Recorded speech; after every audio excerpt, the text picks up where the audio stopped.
First visit since November. A lot has happened since November. We had Baltimore.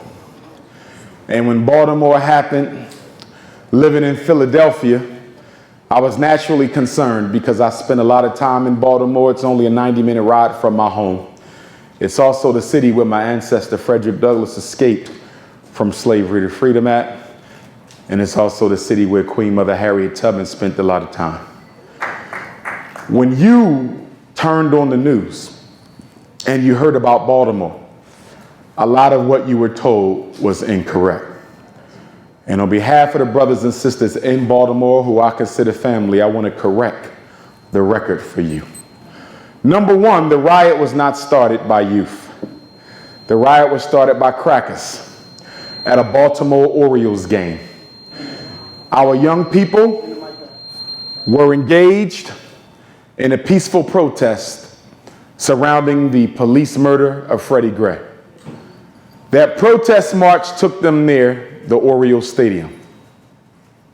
It just so happened that during that march, the Orioles game let out. White folk were shouting obscenities at our young people. They threw bottles and stones at them while the police stood by and did nothing. They shouted the N-word, and the young people tried to remain as nonviolent as they possibly could. But seeing that their dignity was at stake, they retaliated. When Wolf Blitzer, Anderson Cooper, and Don Lemon presented to you on the situation in Baltimore, they conveniently left out the reality of why that entire situation started. We also know that the governor of Maryland had already decided that martial law was going to be declared before the rebellion broke. So this whole thing was engineered. Not only that, they told you on the news that the students of Baltimore had planned to flash mob one of the malls and destroy everything in it. The truth of the matter is that mall is right next to the transportation center where so many of them take the bus home. And on the day that the so-called infamous text message was sent out, you need to know that that text message came from no youth in Baltimore. That text message came from the police itself. You and I both know that if a text message went out saying that we're going to destroy your mall, they can trace that message to the phone and the person who sent it. That did not come from children. That came from the police and the FBI. And when the children got out of school, the police were waiting in full riot gear. And when the children tried to get on the buses that take them home, the police ordered them off and ordered the buses to leave without the youth. Standing between themselves and their homes was the police throwing rocks at the young people. So they began to throw rocks back. And then they brought up the infamous drugstore that got looted. They had no proof that black folks did it, even though there's traffic cameras all in that neighborhood. If a black person did it, they would have caught them on camera. That's right. The police looted that drugstore. Next to the drugstore, strip mall, weave store, sneaker store, clothing store, chicken wing shop. So you mean to tell me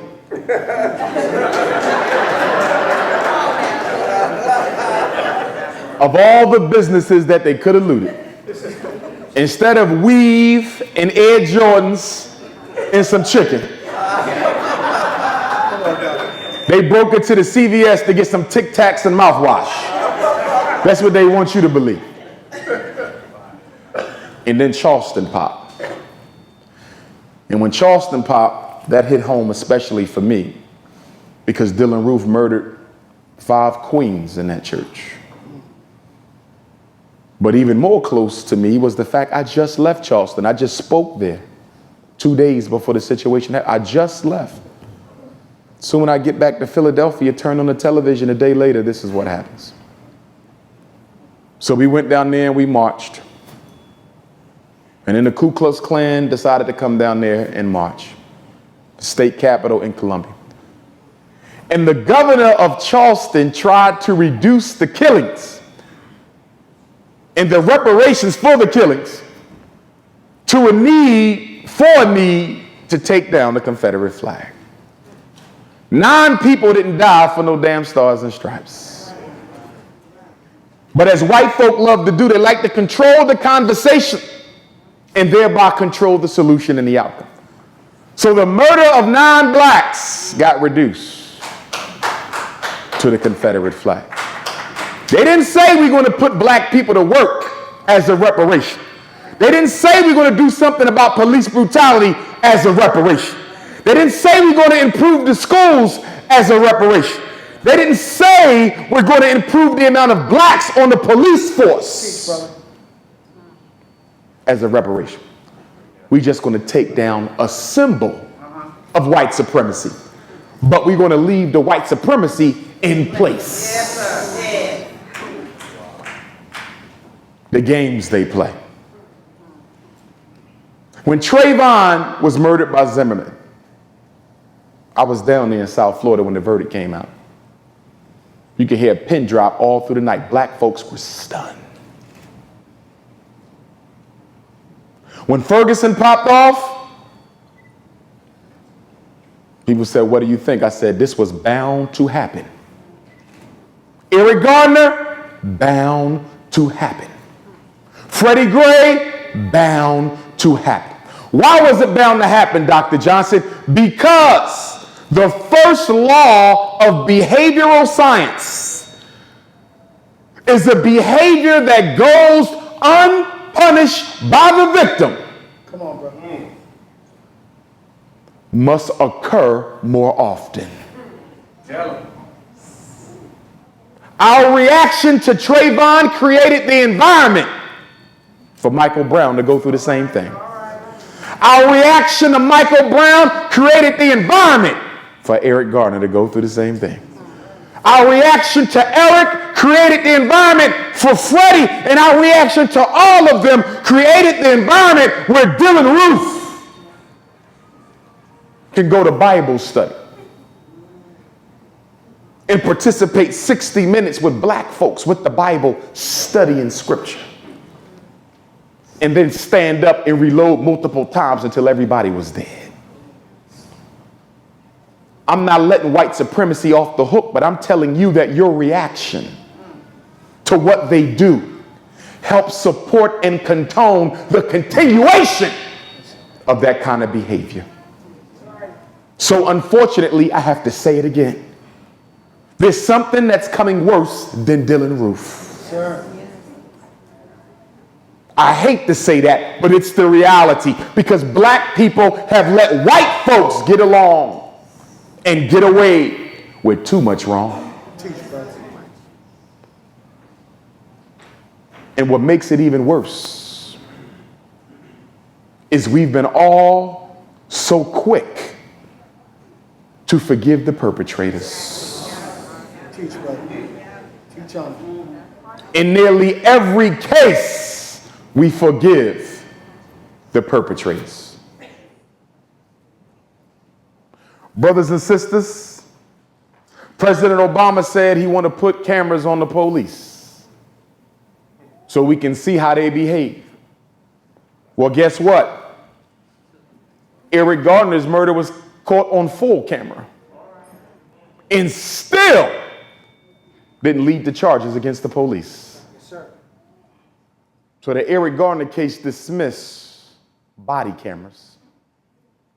Furthermore, we know that the police cover up the body cameras.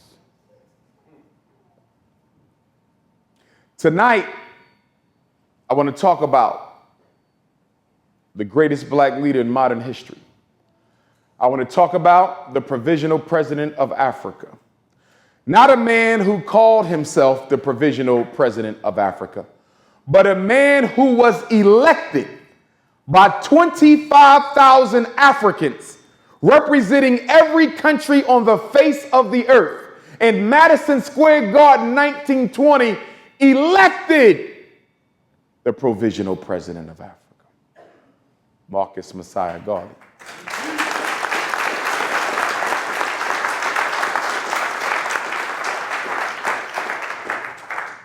I got a text. Some folks are running late coming in, but they can still get in. Correct, Brother Ali?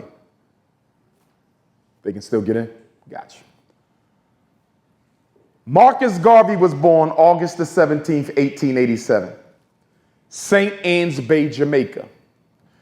I actually was in Jamaica when the Prime Minister, then Prime Minister Golden, whose son is one of the active leaders of the Garvey movement in Jamaica. I was there when they made Marcus Garvey's childhood home a national monument. So Garvey was born not even a generation after the end of slavery. Frederick Douglass was still alive. So was Harriet Tubman and Booker T. Washington. Marcus Garvey was born as one of the last great leaders of the 19th century, the 1800s. One of the periods of our history that we need to study as much as Kemet, if not more, is the 19th century. Because from 1800 to 1899, black folk achieved more in that century than any century you've ever had since our fall from greatness on the Nile Valley. See, y'all skip over that and run straight to Kenneth. Hotep, brother. Stop skipping immediate history so you can romanticize about ancient history. Study the examples that took place in Grandmom and Grandpop's time. In 1800 to 1899, you got out of slavery. 1800 to 1899, you got Pan-Africanism.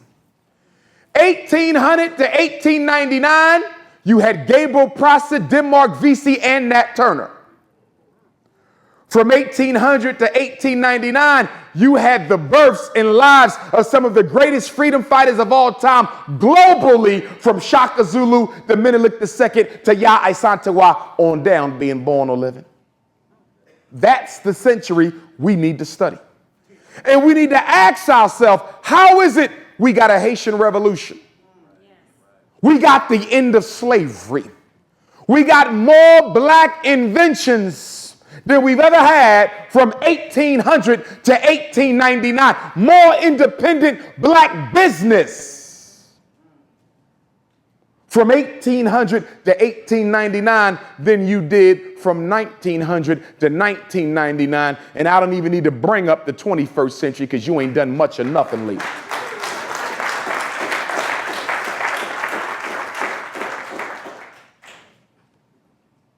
And the question you got to ask yourself, if our ancestors from 1800 to 1899 can do all that, how is it we haven't even done the iota of their work, but we have more information about our history, our culture, we have more education than any group of Africans before our birth. And we have more disposable income than any African in modern history. How is it, Hoteppers, that you know everything about what we've been through? You done mastered the solar system, the zodiac, vegan food, raw food, Kemetic science, Dogon science. But you don't own a single institution. There's a contradiction. Harriet Tubman didn't know as much about African history and spirituality as any woman sitting here. Marcus Garvey, Fred Douglass, Booker T, they didn't know half as much as the black men sitting in this church tonight. But how is it they were able to do so much more than you?